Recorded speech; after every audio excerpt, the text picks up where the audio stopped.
Hello and welcome to Real Watchers Movie Club. My name is Garrett. And I'm Kevin. And we are your hosts. Movie Club is a show where we pick a movie every week and discuss it, just like a book club. On today's show, we're covering the true story drama, Catch Me If You Can. Our thoughts and more coming up on Movie Club.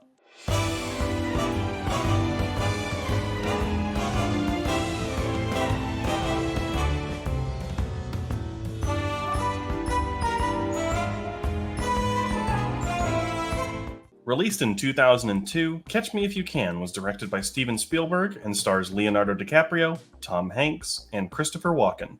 A true story about Frank Abagnale Jr., who, before his 19th birthday, successfully conned millions of dollars worth of checks as a Pan Am pilot, a doctor, and a legal prosecutor.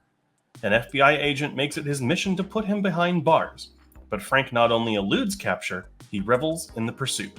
It is currently ranked 174 on IMDb's Top 250 and has a 4 out of 5 on Letterboxd. It was nominated for 2 Oscars for Best Original Score and Best Supporting Actor for Christopher Walken. Before we dive into our thoughts, though, we do want to issue a quick spoiler warning for the film. We're going to be discussing everything that happened in this movie, plot points, twists, revelations, and so much more. If you haven't seen the film yet, we'd recommend go check it out first and then come back and listen into the discussion because we don't want you to miss out on anything you might enjoy about the film and seeing it for the first time. But stay tuned to the end of the show to find out what movie we have coming next week because it is one that I am super excited for. Alrighty, Kevin, so Catch Me If You Can was your pick, and what made you pick it? So I've always seen this like in Blu-ray hunting when we watch stuff on YouTube with Nadia. And I've heard decent things about it, and I've seen some shorts actually on YouTube and everything about the ending of this movie when he's in prison, about how he kind of flops the check and is like, this is double-sided. And I'm like, oh, that's very interesting to see. So I put it on there just because I wanted to see what it was, and I thoroughly enjoyed it. Awesome. Yeah. For me, I had actually never seen this movie, but it's one that I had always heard about. I actually did a school project on Spielberg. I don't know if I've ever mentioned this before, but I've done a school project on Spielberg back when I was in either elementary school or middle school. I can't remember which one. Ooh. And this was a movie I always remembered hearing about, but I had never actually seen. And it was one of the few Spielberg movies that I had never seen.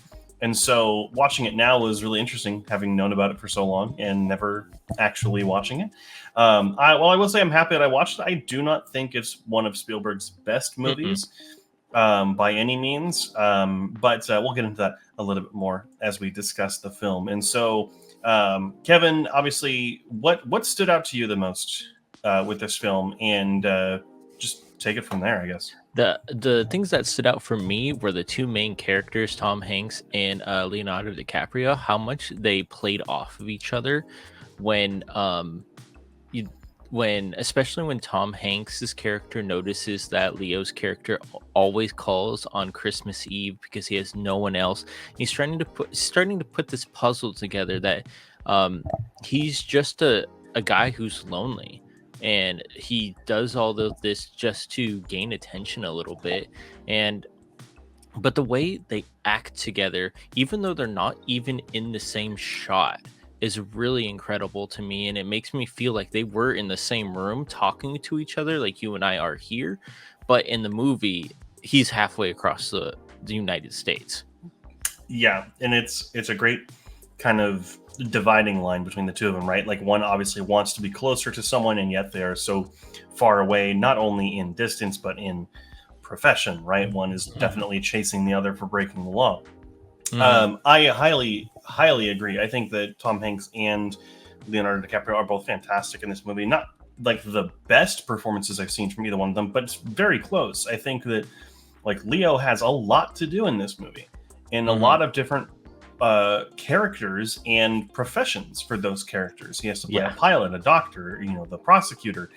There's a lot he has to do, and he does it really, really well. And I always reference the scene when he first meets Tom Hanks and approaches him at that hotel or apartment building. I can't remember which one it is, but where Leo tells him that he's actually a secret surface agent is fantastic. It's one of those where they really do play off each other very, very well. But also, I don't want to sleep on Christopher Walken. Like, he gave a really good performance as well as Leo's father. Mm-hmm. Oddly distant, yet also oddly, like, in tune in moments. Yeah. I can see why the Oscar nomination. I'd have to know who won that year, but Hmm. I can see definitely why a nomination there. And there's definitely like appearances by a bunch of other performers in the film that are, bigger names now. Obviously, Amy Adams showed up. Also, Jennifer Garner showed up. We did get appearances from James Brolin and Martin Sheen. Like there are, and Elizabeth Banks actually too as well. I was just kind of looking at the list here, but like Hmm. everyone does a good job. Yeah, Like and no, I say the supporting cast really supports the main ones, which is their whole job. yeah, and the supporting text doesn't overshadow the main two, which is nice Mhm. as well. Because sometimes that can happen in some big movies where people will notice the supporting cast, but not the main actors or actresses in the movie. Um, Yeah.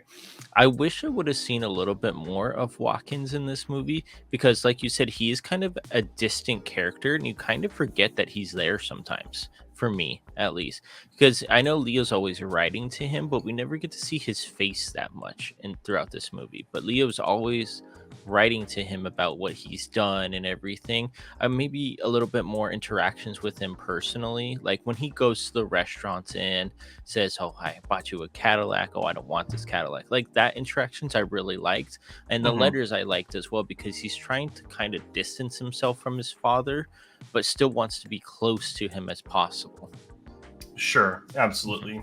And I think it presents an interesting dynamic, which then leads into the connection that Frank ultimately has with Carl Mhm. later in the film, which is just very important. And I do want to talk about the ending for a second. Obviously, this is based on a true story. I don't know how much of this is accurate to what actually happened, Mhm. or if it's very accurate. There's no way I can't without looking it up right now, and I don't want to, get off topic.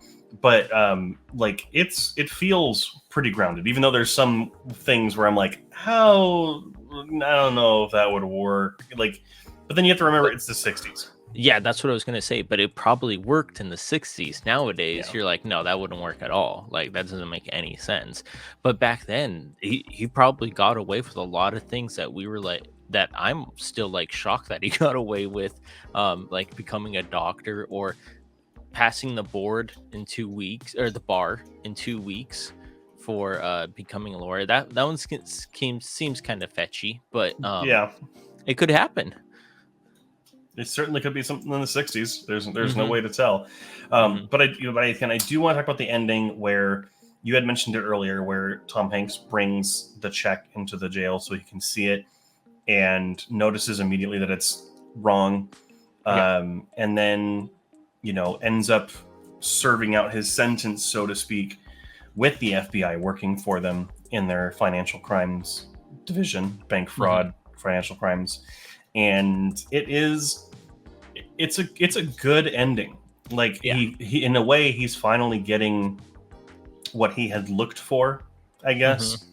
Um, and they I will admit I knew he was going to come back, but like there was a moment when he didn't show up, and I was like, Yeah.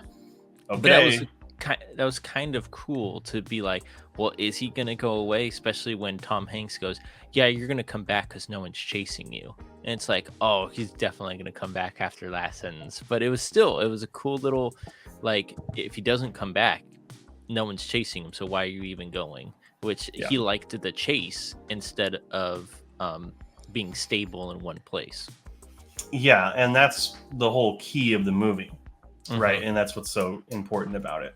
Hmm. Um, and yeah, it does kind of want to lead me into one of my major kind of faults with the movie.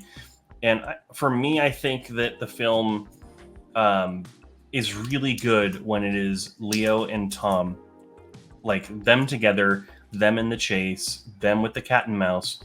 Hmm. But when the focus is not on them, when it's not about what Leo has done or what he's doing, the film slows down. It drags, and I will say that I think the movie really could have been trimmed down. I think it's a little overstretched here and there. Um, but I mean, like it is hard because we do get important information in some of these sequences. Hmm. Like going back and like writing up my notes and stuff for this video, I completely forgot about the whole thing where he's married. or like has the woman he's in love with, Amy Adams. Yeah. Like, The Lutheran girl, right? yeah, just Yeah. completely left my mind. Like, granted, important for him and his development, but just not memorable. Like nothing Well, I kept my think attention. it's not memorable because he leaves right away. Like he gets married, and then Tom's character comes into the picture, and he leaves. So she's not in the picture for that long because she's only in there when he becomes a doctor, which is probably like 20 minutes, Sure. and then automatically he leaves her to go. I think it's to Europe or something like that, because that's based at the end of the movie. But that's why I think it's unmemorable because of how short it was. Sure. What's interesting is that it is time wise short, but it Mhm. feels long Yeah. because it doesn't feel as well paced as the rest of the movie Hmm. until Tom Hanks shows back up. And I think that, the film, like I said, is at its best when it is the two of them, Yeah. getting involved. Mhm. Also, I don't know if you had noticed this, but there's a weird, like, color filter over this movie. Like, I don't know if it was just me or just my TV or just the version I was watching, but the movie looked kind of odd. Where'd And you watch it on? Paramount Plus is where I streamed Yeah, it. that's where I streamed it too. I didn't see a weird tint or anything to mine, at least, but I Hmm. wasn't really looking for it. That's It why. The only way I can describe it is that it was like a 2002 look. Like, it just didn't look very good. Like, there is some good cinematography here and there. Like, Janusz Kaminski is a great DP, and his cinematography work is fantastic. But like, there's definitely moments here where it just doesn't feel as good looking. I don't, and I think it's something picked in the post production process. I think where parts of this movie just don't look as good. But that's a smaller complaint in the And grand scheme of things. it could be um that it's where we streamed it at too. That's the other thing. It Um might be, but I like a think it is transfer. intentional though, because Oh, I okay. think that the film does have more of a dreamlike kind of fantasy aesthetic to it at some points, Mhm. and I think that I would have just preferred a more grounded, realistic look and Gotcha. tone, maybe. Mhm. Not tone, but like look. I Yeah. think, Like and vibe. like no filter pretty much. Yeah, just like, shoot the location as it is with, realistic lighting. There's a, like, I don't know, maybe it was just me and maybe I'm the only one out there who's been pointed this out, but it just, I don't know, I would have rather preferred it to look a little bit more realistic. And unfortunately, those It kinds of things do would happen. be interesting to take a look at it again, because like I said, I didn't see a filter, but it could have been on there. Yeah. So another thing that I wanted to talk about is how I never got lost in this movie, and it grabbed my attention right away as well, because I like these kind of detective, person on the run type of movies. And like you said, there are some slower parts, but I don't think it's as slow as a peak as some other movies that we have watched. So I really enjoyed how much it was easy to get. The dialogue was really nice as well. What they didn't use too many technical words, and just the movie went smoothly along for me. Sure, I would say like it immediately hooked the attention just because you had that game show and then you went straight to the prison in France and then like that hooked my attention and then it kind of went into um, Leo's young life, which obviously is important. It is important Mhm. to his character. It's important to the movie, but it really slowed down there for me as well, and not enough to make me not like the movie in any way, but just like I think it spent a little too much time there, a little bit too much time getting to how he starts to con people. Obviously, we see how his dad kind of does it, but I think it just takes a little too long to get jump started. Do you think his dad had a reaction to him conning him? Because in this movie, I don't think the dad has a big enough reaction to him actually getting away with all of what he's doing, which I don't know if that's a good thing or a bad thing. I mean, I honestly don't know. You could look at it one way as maybe he's just not involved enough, Hmm. and fails to see it, or maybe there's a little aspect of well, he does take after me, or it could be anything. The film doesn't explicitly state anything, and I don't Hmm. think that's the intention. I think the intention is just to display it as it happened. Yeah. This isn't like an Hmm. art piece. This isn't like a more involved drama. Like, it is just a retelling of something that happened with very good performances and actors you wouldn't expect to see do these things. So what I wish what he would have done was actually kind of talk to his son about how he forged some checks and like maybe get a little bit more excited about it. If you know what I'm saying. Because Sure. if he was a con man and his son was conning over him, like he surpassed him, I would want to know how he did it. How are you doing all of this? I know I taught you this, but how did you get away with this one? Would be a interesting dialogue that they could have used at like a dinner scene or something. Yeah, I think that though that would have taken away from us seeing visuals of how he Okay. does it. Hmm. You could have had it like, how did you do it? And then it shows a comp like a montage or something. Yeah. That could Hmm. have been there, but like I think that we should just see it as Tom Hanks sees it or as Leo sees it. Yeah. And I think that the whole entire purpose of Christopher Walken being there is to remind Leo this is what you could have kind of in a pseudo way with Tom Yeah. Hanks. Totally So, understandable. all right then, Kevin. So this was your pick this week. So why don't you go ahead and give us your final thoughts and score? Final thoughts are this is a really good Spielberg movie, not one of his better known ones, obviously, but obviously a good one and nonetheless, because Spielberg doesn't hasn't made a bad movie that we've watched so far, which is really nice. He's made good ones and great ones, which that is awesome. But the Tom and Leo are amazing in this movie.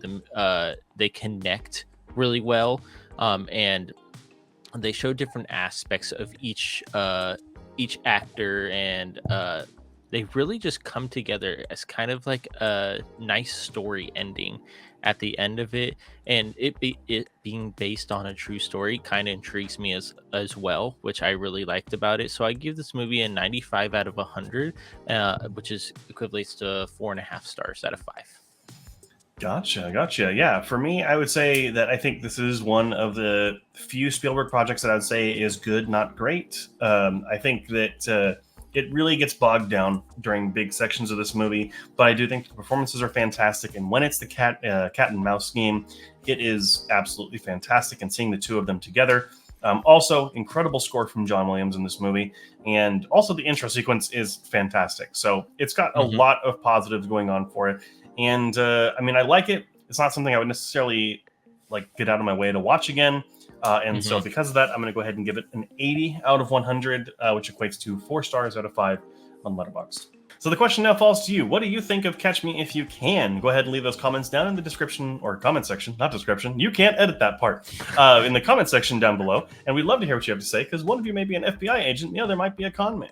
Next week, we'll be covering the iconic drama All About Eve. I am super excited about this movie, so make sure to watch it before next week so you're not spoiled. Thank you so much for watching. Make sure to like, comment, and subscribe to us here on YouTube and everywhere else at Real Watchers. That's REEL Watchers. And of course, we have our weekly live stream that goes live every Monday at 7 p.m. Pacific Standard Time. And Kevin's dancing around for some reason. And of course, this show goes live every Friday at 4 a.m. Pacific Standard Time. So you have it in time for your morning commute. Again, thank you so much for watching. And until next time, keep those eyes on the screen.